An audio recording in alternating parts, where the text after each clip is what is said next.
પાટનગર ગાંધીનગરની વાત કરીએ। ગાંધીનગર પંથકમાં પણ કમોસમી વરસાદનું આગમન થયું। વીજળીના કડાકા સાથે કમોસમી વરસાદ ખાબક્યો।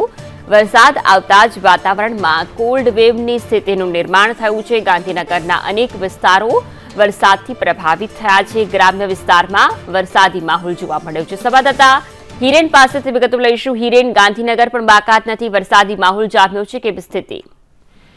કમોસમી વરસાદ માત્ર ગાંધીનગર નહીં પરંતુ ઉત્તર ગુજરાતના ઘણી બધી જગ્યાઓ પર ગઈકાલે મોડી રાત્રે વરસાદ નોંધાયો છે।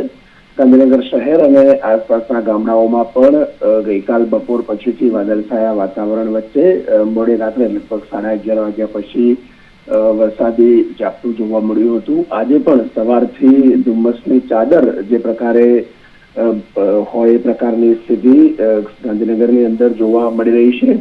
આ કમોસમી વરસાદના કારણે ખાસ ખેતી પાકોને નુકસાની છે અને આ ઉપરાંત વ્યક્તિઓ એટલે કે માણસોને પણ શરીરમાં એટલે કેટલાક રોગચાળો થવાની ભીતિ હવામાન શાસ્ત્રીઓ પણ સેવી રહ્યા છે અને ડોક્ટરો પણ સેવી રહ્યા છે, કારણ કે કમોસમી વરસાદ હોવાના કારણે એની માઠી અસર જોવા મળશે।